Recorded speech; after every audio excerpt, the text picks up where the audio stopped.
우리 하나님 말씀 이사야서 46장 8절에서 13절까지 말씀, 구약성경 1025쪽의 말씀입니다. 꼭 성경으로 보실 분은 구약성경 1025쪽 이사야서 46장 8절에서 13절까지 말씀입니다. 제가 봉독해 올립니다. 너희 패역한 자들아, 이 일을 기억하고 장부가 되라. 이 일을 마음에 두라. 너희는 옛적 일을 기억하라. 나는 하나님이라. 나 외에 다른 이가 없느니라. 나는 하나님이라. 나 같은 이가 없느니라. 내가 시초부터 종말을 알리며 아직 이루지 아니한 일을 옛적부터 보이고 이르기를 나의 뜻이 설 것이니 내가 나의 모든 기뻐하는 것을 이루리라 하였노라. 내가 동쪽에서 사나운 날짐승을 부르며 먼 나라에서 나의 뜻을 이룰 사람을 부를 것이라. 내가 말하였은즉 반드시 이룰 것이요 계획하였은즉 반드시 시행하리라. 마음이 완악하여 공의에서 멀리 떠난 너희여 내게 들으라. 내가 나의 공의를 가깝게 할 것인즉 그것이 멀지 아니하나니 나의 구원이 지체하지 아니할 것이라. 내가 나의 영광인 이스라엘을 위하여 구원을 시온에 베풀리라. 아멘. 오늘 이 말씀 가지고 나의 영광이라는 제목으로 함께 말씀을 나누고자 합니다. 코로나에 대해서 우리가 여러 가지를 보았잖아요. 질병의 관점에서, 또 하나님의 재앙 속에서, 또 하나님의 연단과 훈련의 관점에서 우리가 이 팬데믹을 살펴봤어요. 그런데 미래학자들은 약간 다르게 이야기를 하더라고요. 그래서 미래학자들이 이야기하는 이야기를 유튜브로 또는 이렇게 책으로 이렇게 보니까 이런 이야기를 했어요. 의미 있는 이야기가 어떤 내용이었냐면, 코로나라고 하는 이 시간이 미래의 시간들을 3년에서 5년, 어떤 것은 10년을 미리 땡겼다는 거예요. 앞당겼다는 거예요. 그래서 여러분 메타버스라는 이야기를 혹시 들었습니까? 메타라고 하는 건 가상이고 유니버스라고 하는, 여기에서 메타버스라고 하는 가상의 세계가 있어요. 벌써 가상의 세계 속에서 CCC라고 선교단체는 이 메타버스에 사람들이 접속해서 수련회를 했어요. 메타버스 접속해서 자기 이제 아바타가 있고 아바타가 참석을 하고 또 사람들과 만나고 하는 가상의 세계 속에서 이미 선교단체에서 수련회를 했습니다. 10,000명이 넘는 이런 인원이 메타버스에 접속해서 수련회를 한 거예요. 이런 어떤 가상의 세계, 또 지금 AI가 이제 많이, 인공지능이 많이 이제 되는데, 제가 깜짝 놀란 것은 이제 제가 한 편의 설교를 이제 1시간 설교를 하면 이 AI가 이걸 분석해서 이제 제 설교, 이거 이제 한 편뿐만 아니라 또 다른 설교들을 통해서 AI가 제가 이제 다른 설교를 만약에 본문을 가지고 만약에 제가 어떻게 설교할 것인지를 AI가 측정을 해서 설교문을 만들어낼 수 있다는 거예요. 그러면 지금 이제 우리나라의 기독교의 어른들이 이제 없다. 한경지 목사님, 오카노 목사님이라든지 이런 분들이 이제 계시지 않잖아요. 그러면 이제 한경지 목사님이나 오카노 목사님의 설교를 막 3,000편이다, 2,000편이다라는 것을 AI가 학습을 해요.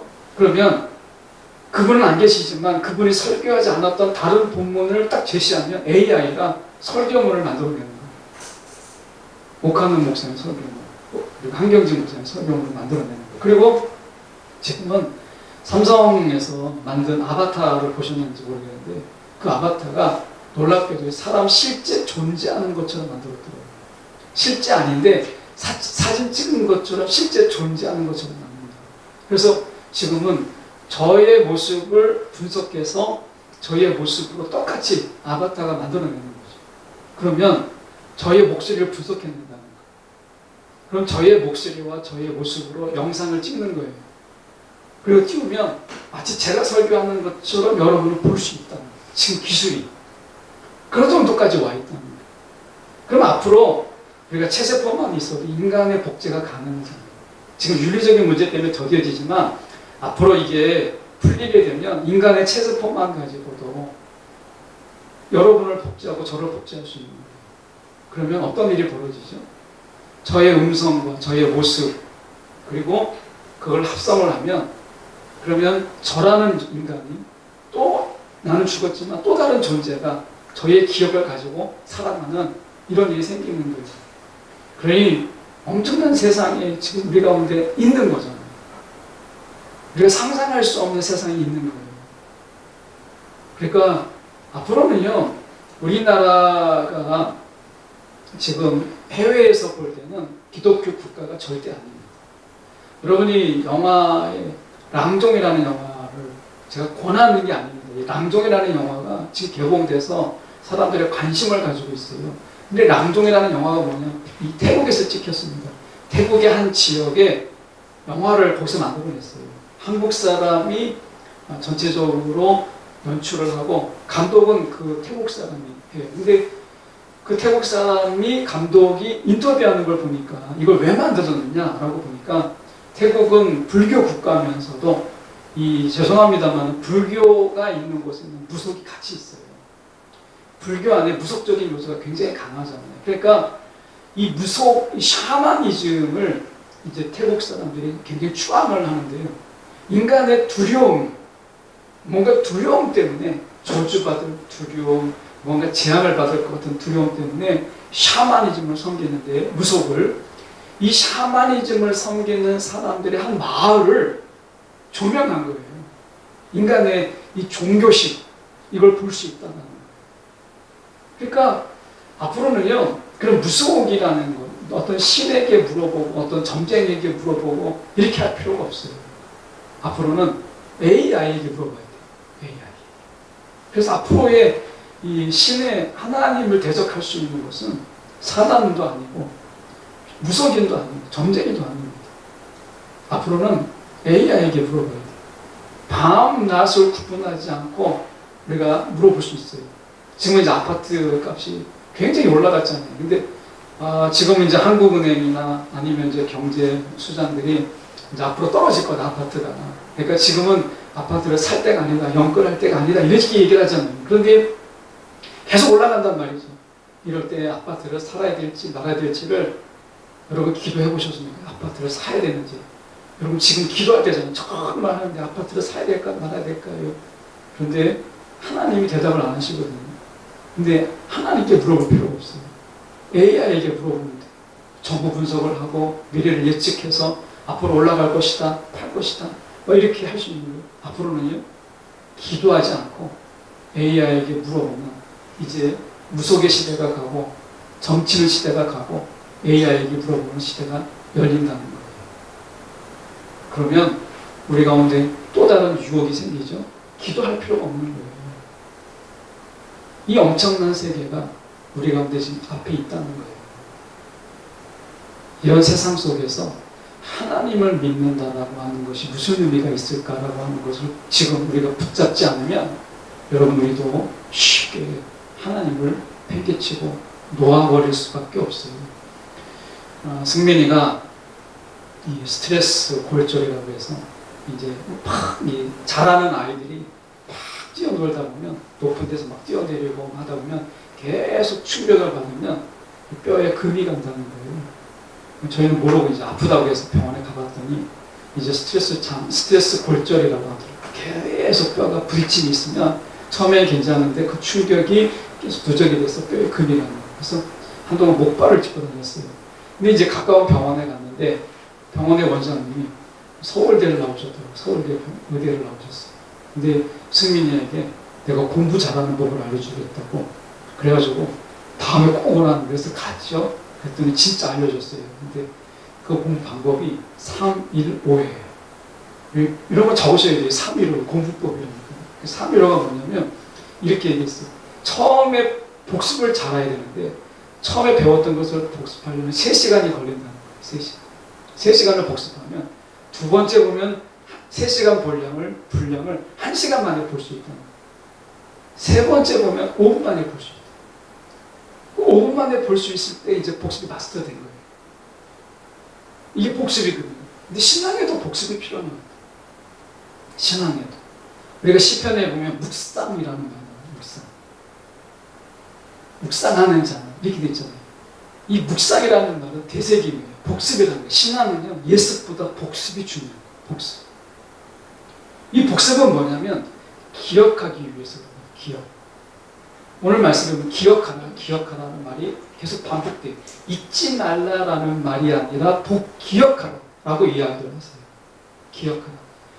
우리가 하나님이 예수 그리스도의 보혈의 피를 위해서 과거와 현재와 미래의 죄를 다 용서해 주셨어요. 그래서 우리 용서받음이 있죠.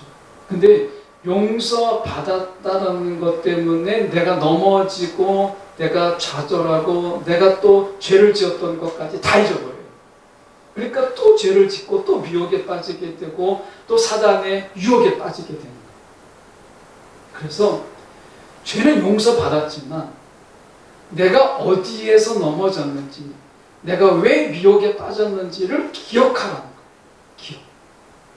그 죄를 용서받은 것을 통해서 우리는 다 잊어버리려고 합니다.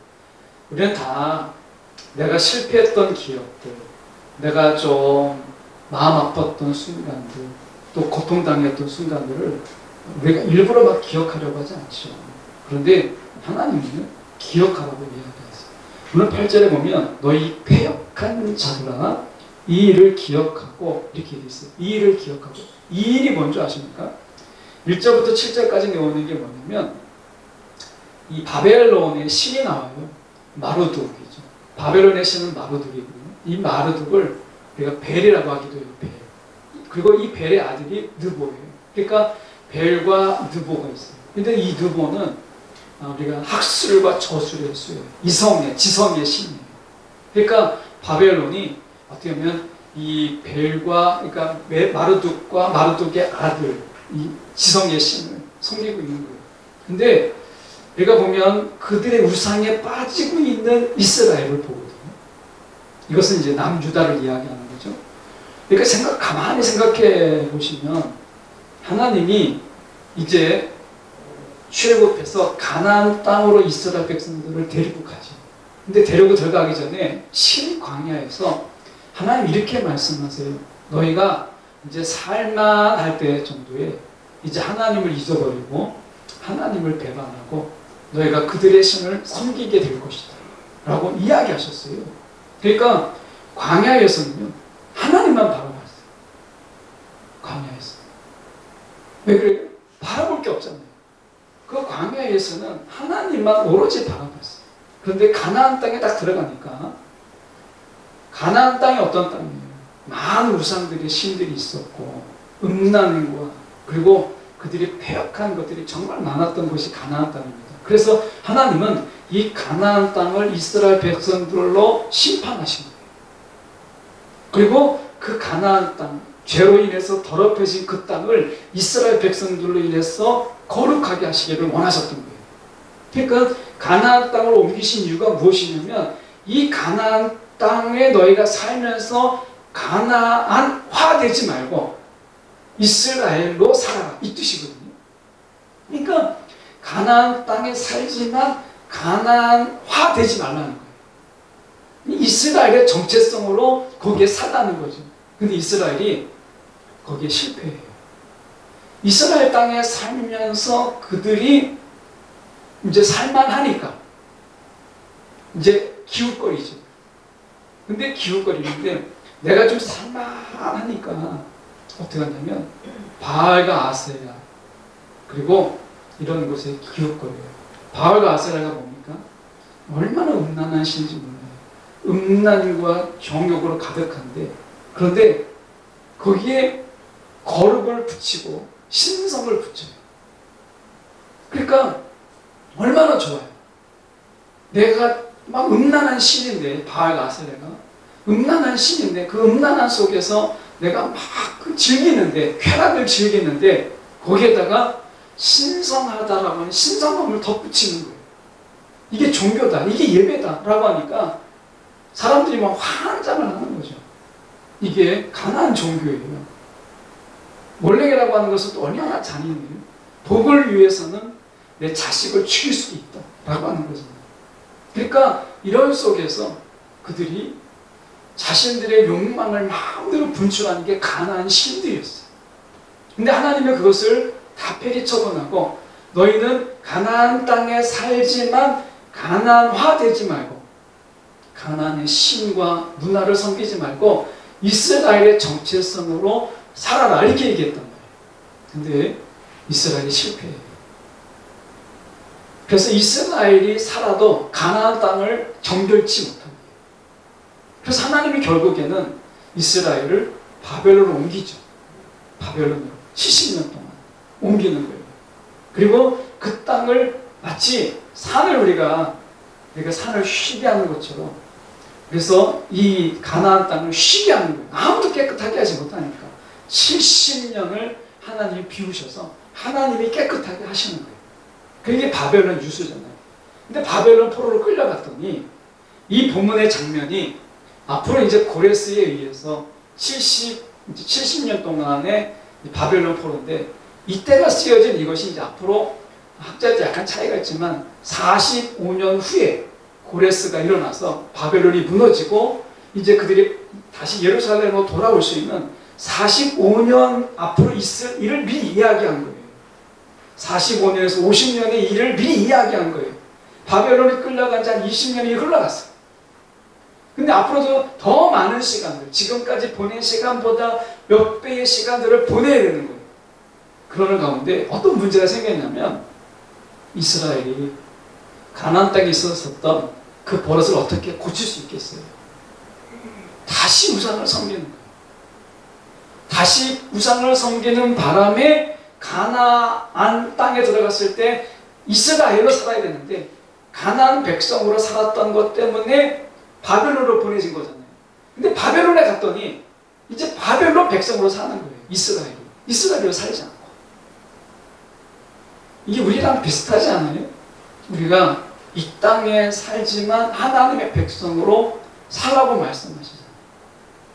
이 땅에 살지만. 그런데 우리는 이 땅에서 그냥 이 땅의 백성으로 사는 거예요. 이 땅의 가치와 이 땅의 세계관과 이 땅의 우상과 이 땅의 어떻게 보면 성공을 바라보면서 우리는 이 땅에서 그냥 이 땅의 사람들처럼 똑같이 사는 거예요. 그냥 이 시간만 예배자예요. 이스라엘이 그렇게 했던 거거든요. 그러니까 이스라엘이 곧 우리의 이야기예요.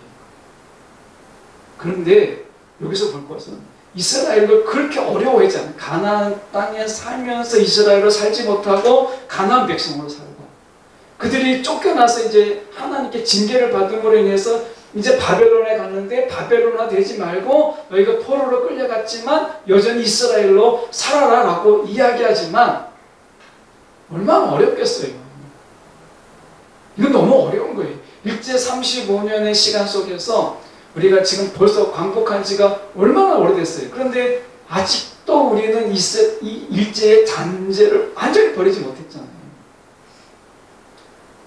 그러니 바벨론 땅에서 바벨론 백성으로 살지 않고 하나님 백성으로 사는 게 어려운 것처럼 우리가 이 땅에 살면서 이 땅의 백성이 아닌 하나님 백성으로 산다는 것은 어렵죠. 어려운 거예요. 이게 쉽다고 하나님 절대 말씀하지 않으세요. 이게 어렵다고 이야기하세요. 이게 힘들다. 정말 이게 어렵다라고 이야기하세요. 그런데 하나님이 부탁하신 것은 무엇이냐면 기억하라는 거예요. 우리의 실패를. 이스라엘이 왜 실패했는지, 가나안 땅에서 그들이 가나안 백성으로 왜 살게 됐는지 이것을 기억하라는 거예요. 그들의 실패를 반복하지 않도록. 그런데 자꾸 잊어버리는 거예요. 잊어버리는 거예요. 여러분, 우리가 우리의 실패를 기억해야 돼요. 실패를. 내가 왜 하나님을 놓치고 살았는지, 내가 왜 하나님을 잊어버리고 살았는지, 내가 넘어진 곳에서 왜 또다시 넘어지고 있는지, 내가 왜 좌절하는 곳에 또 좌절하고 있는지를 우리는 기억해야 된다는 거예요. 기억을 해야 된다는 거예요. 그래야 하나님이 죄는 용서해 주셨지만 우리가 왜 자꾸 넘어지는지, 왜 자꾸 쓰러지는지를 알아야 되잖아요. 그걸 잊지 말아라는 거예요. 거기에 반복해서 거기에 빠지지 말라는 거예요. 하나님이 그 말씀을 하시는 거예요. 기억해라. 용서받음과 함께 다 쓸려보내지 말고 우리가 그것을 기억하라는 거예요. 내가 왜 여기서 넘어지고 있는지, 나의 약점, 정말 나의 연약한 부분이 무엇인지. 하나님은 넘어질 수 있다고 말씀하고 다 빠질 수 있다고 이야기하고 우리 가운데 그렇게 좌절할 수 있다고 이야기하세요. 그런데 우리가 한 번 그런 곳에 또 그러고 또 그렇게 하지 말라는 거예요. 그러기 위해서는 기억을 해야지. 우리의 신앙적 약점이 있잖아요. 우리가 살면서 여러분 약점 다 있잖아요. 근데 약점을 인정하지 않고 내가 강한 척하면 결국에는 그 약점의 부분에서 넘어져요. 우리가 그 미국의 플로리다에서 아파트가 무너졌잖아요. 그 아파트가 이제 무너진 것을 보니까 철근을 조사를 해봤더니 이 기둥이 있다면 철근이 8개가 들어가야 된다고 한다면 조사를 해보니까 그것보다 훨씬 더 적게 들어가 있는 거예요. 그러니까 건물을 세우는데 문제가 없었는데 바람이 불고 파도가 치는 가운데 이 건물이 그 철근이 들어가야 되는데 이것을 견디지 못한 거예요. 그 무게와 바람과 파도를 견디지 못한 거죠. 그래서 무너진 거잖아요. 우리가 기억이라고 하는 것은 이 신앙에서 철근과 같아요. 그래서 우리가 철근이 제대로 있어야 그것이 견딜 수 있는 것처럼 우리가 기억이라고 하는 것을 자꾸 잊지 않으려고 우리가 해야 그것이 우리를 지탱하고 우리를 버티게 하는 힘이 됩니다. 여러분, 우리가 약점을 알고 우리의 잘못된 부분들을 자꾸 기억하는 것. 하나님 용서해 주셨지만 죄책감에 빠져나가는 게 아니라 그것을 기억하는 게 중요하다는 거예요. 그래서 지금 보면 그들이 우상숭배 하는 거예요. 너희가 가나안 땅에서 가나안 백성으로 살았던 너희들의 그 잘못, 우상을 섬겼던 너희들의 그 실수라면 실수고 잘못이라면 잘못이고 죄라면 죄인 것을 너희가 기억하라. 바벨론에 와서 또 다시 바벨론의 마르둑을 섬기고 그들의 신을 섬기고 그들의 가치를 따르고 해서 바벨론화된 백성으로 살아가는 너희가 반복하지 말라고 말씀하시는 거죠. 오늘 하나님이 이렇게 말씀하세요. 옛적 일을 기억하라. 9절에 보면 너희 옛적 일을 기억하라. 출애굽의 사건들, 또 창세기에 보면 우리가 창조의 일들, 하나님이 은혜를 베풀어 주셨던 일들이 있잖아요. 근데 우리가 그거 잘 기억 못합니다. 사람은 본질적으로 이 기억의 본능이 있어요. 기억의 본능이 뭐냐면 내가 기억하고 싶은 것만 기억해요. 기억의 본능이죠.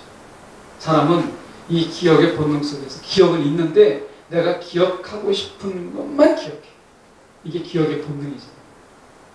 그 기억의 본능에 맡기면 내가 기억하고 싶은 것만 기억합니다.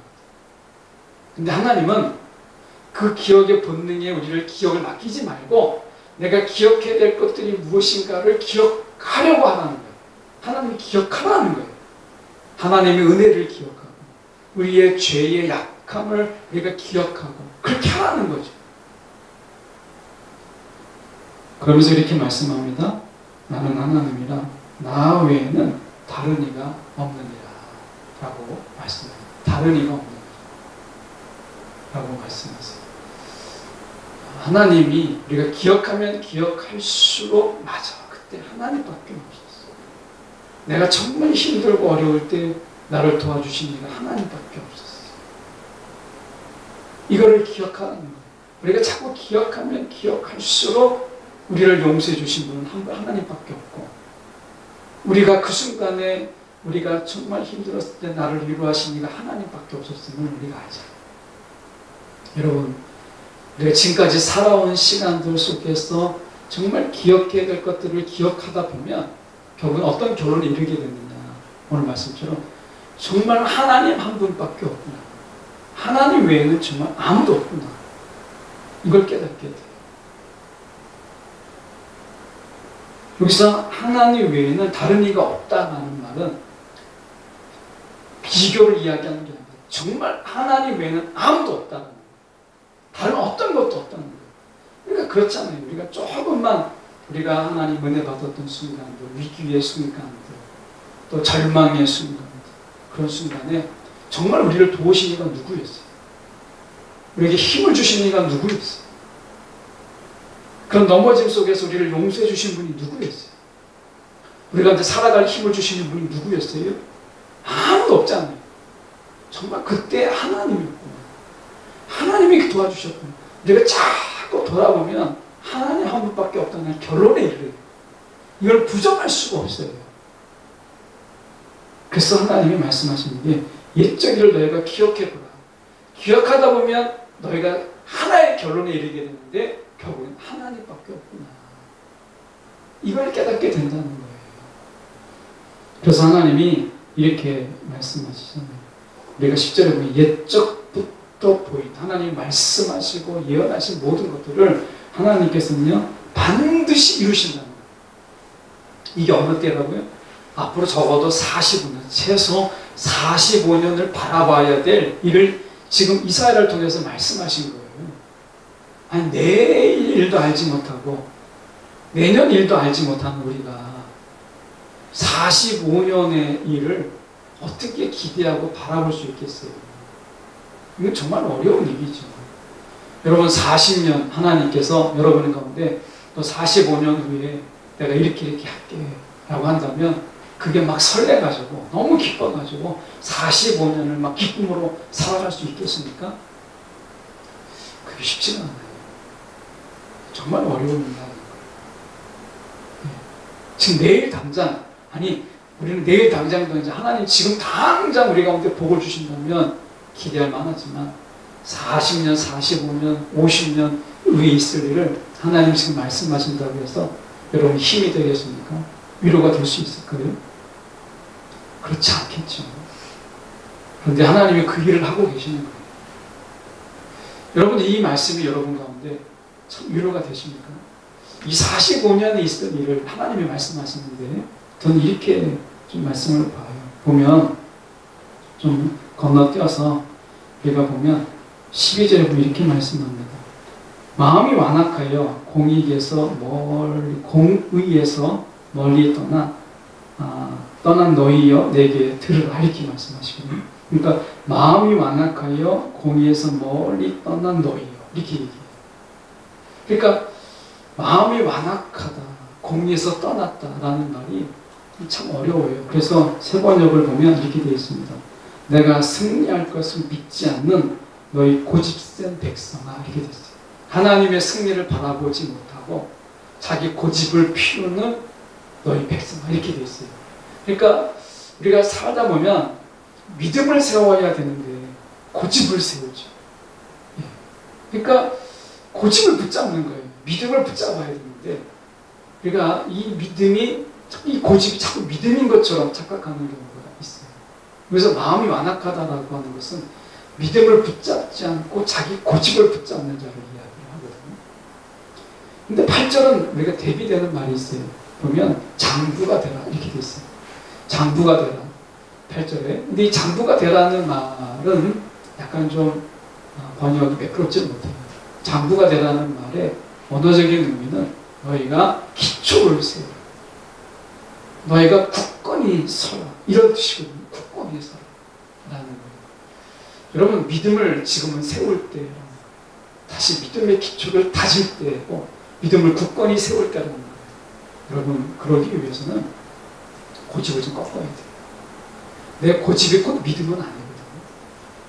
사도 바울은 우리가 보면 그가 지금 만난 건 아니지만 그의 서신을 보거나 사도 바울을 보면 나름 굉장히 고집이 있는 사람처럼 보이지 않는 사도 바울이 열정도 있고 그러니까 예수 믿는 자를 잡아들이기 위해서 담에색까지 달려가는 그런 열정이 있는 정말 고집이 있는 그런 사람이에요.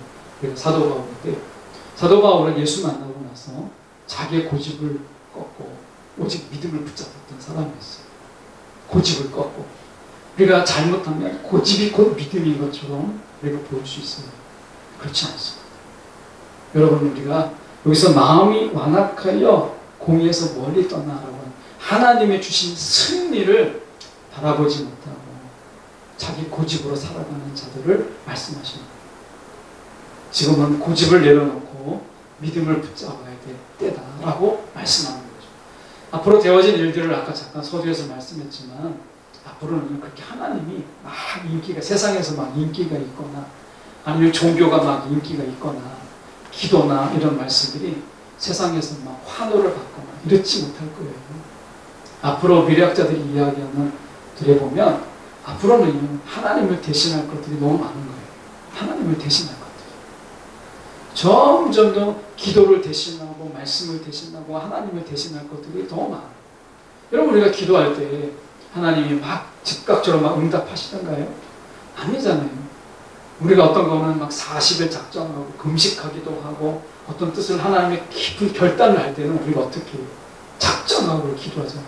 그래서 저도 그 전에 이렇게 개척할 때도 정말 할까요? 정말 말아야 될까요? 할 때 기도에 들어가서 금식하면서 하나님의 뜻이 어디 있는가를 구하잖아요. 그러다 보면 한참 기도할 때 또 미리 하나님이 말씀하시는 것 아니에요. 우리 작전기도 해보시면 아시겠지만 막 작전기도 정말 절박한 가운데 기도할 때 하나님은 그 끝날에 마지막 거의 끝날에 하나님이 말씀하시잖아요. 저희 기도의 하나님이 개척할 때에도 제가 작정하고 기도하는 가운데 제가 그때 기도할 때는 하나님 부교육자로 한 번 더 가야 되는지 아니면 제가 개척을 해야 되는지 청빙을 받아야 되는지 이런 부분 속에서 제가 작정하고 기도하는 가운데 하나님께서는 마지막 날, 그 마지막 순간에 하나님께서 제 마음속에 개척의 마음을 막 주신 거예요. 그러니까 AI는 그렇지 않잖아요. AI는 즉각적으로 바로 이야기를 해요. 뭐 비교할 수 없지만 제가 이제 어머니 집에 그 AI 스피커를 달아드렸거든요. 그러면 누구누구 틀어달라 그러면 네, 누구누구 틀어드리겠습니다. 바로 나와요. 뭐 고민하지 않아요. 바로 노래 나와요. 앞으로 여러분의 고민사항이나 이런 것들은 AI가 바로 이야기해 줄 거예요. 그러면 그 신속성과 그 민첩함과 그 대답이 얼마나 시원시원합니까? 그러면 앞으로 기도하는 일이 별로 없어요. 하나님을 찾는 일들이 별로 없어요. 이 땅에서 하나님의 백성으로 살아간다는 게 더 어려워질 수 있어요. 이 땅의 앞선 기술로 우리가 익숙해서 살아가는 것이 훨씬 더 쉬울 수 있어요. 바벨론, 선진화된 바벨론에서 자 생각해 보세요. 가나안 땅, 그 가나안 땅에서 블레셋과 막 강국들이 둘러싸인 속에서 이스라엘이 있다가 이제 바벨론은요 제국입니다. 신흥 바벨론은 제국이에요. 아수르를 무너뜨리고 제국을 이룬 땅입니다. 선진 문명이 앞서 있는 곳이에요. 그런 곳에서 그들이 포로로 생활하는 가운데 그 규모면 우리는 규모 앞에 무너지잖아요. 규모. 그러니까 어떤 규모 앞에 우리는 무너지잖아요. 저는 명동성당 앞에까지만 보고 들어가진 않았는데 성당이 주는 그 위험이 있어요.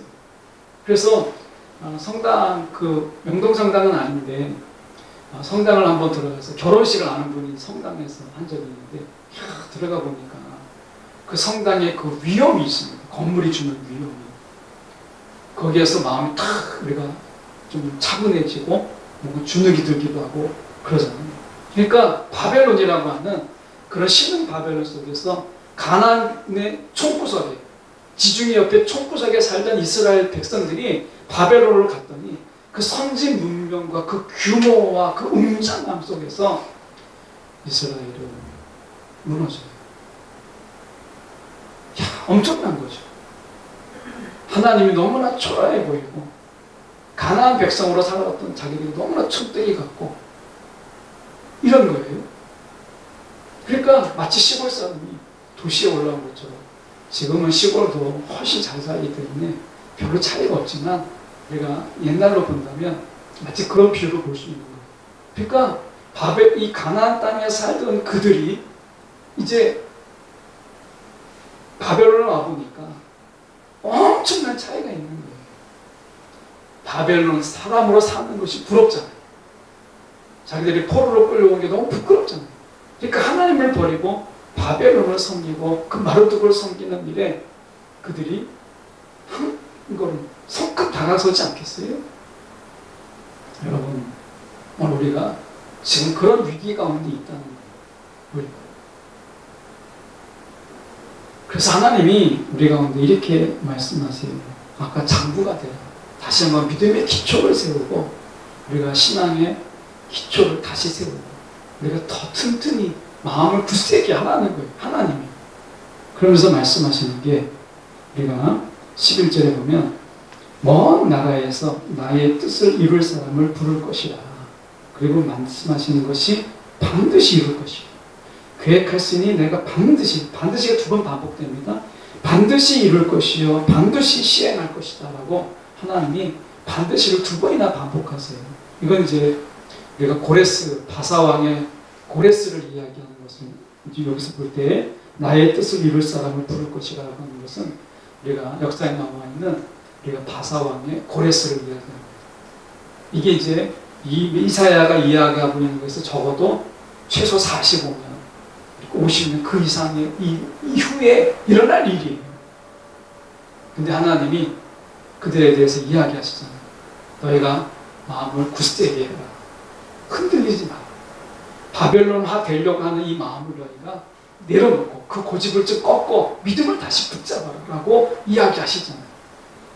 저는 감히 말씀드리는 게 코로나가 미래를 10년을 앞당겼다고 미래학자가 이야기하잖아요.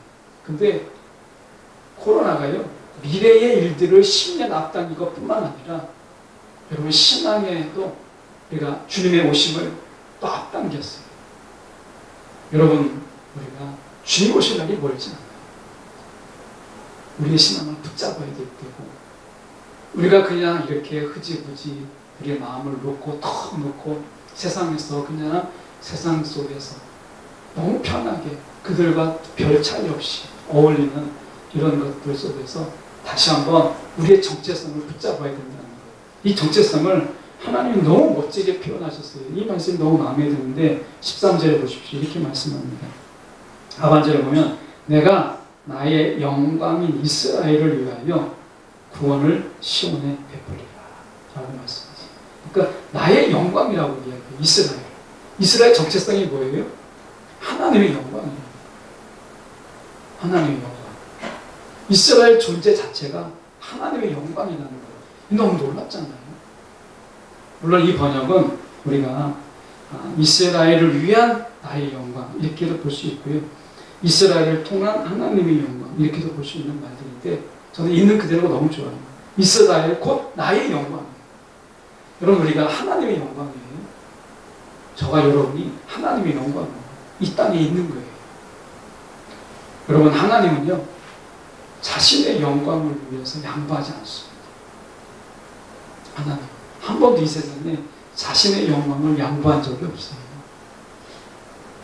우리가 이 세상에 살아가는데 여러분 결코 우리를 초라하게 바벨론에 살고 있지만 이스라엘 백성들을 초라하게 하시지 않으셨죠? 우리가 대표적인 게 다니엘이 그렇죠. 여러분 우리가 출애굽을 했던 애굽에 살았던 이스라엘 백성들 그들을 초라하게 하지 않았어요?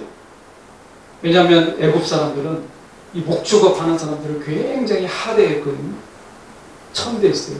그런데 어떻게 해요? 그들의 자녀 애굽을 총리로 세울 만큼 하나님은 그들의 하나님의 영광을 위해서는요 세상에 절대 양보하지 않았어요. 우리가 하나님의 영광이라는 거예요. 내가 저와 여러분이 하나님의 영광이라는 거예요. 이 말은 세상에 빼앗기지 않고 세상에서 초라하게 놔두지 않고 세상에서 우리가 정말 욕먹는 자리로 그렇게 놔두지 않겠다는 거예요. 여러분 하나님의 영광을 위해서 우리를 높이시는 거예요. 하나님의 영광을 높일수록 여러분 우리가 있는 자리가 높아지는 거예요. 이게 나의 영광 곧 이스라엘이다. 기억하십시오. 여러분 이 땅에서 우리는 하나님의 영광으로 이 땅에 있는 거예요. 하나님의 영광. 그저 하나님의 백성, 하나님의 자녀라는 말보다 더 강렬하지 않아요? 하나님의 영광이다. 내가 하나님의 영광이다.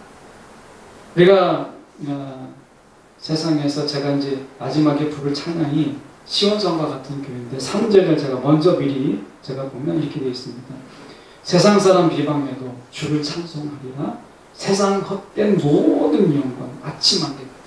여러분 우리는 세상의 영광을 추구해요. 세상 속에서 세상의 영광을 구하잖아요. 근데 그게 아침 안개 같다는 거예요.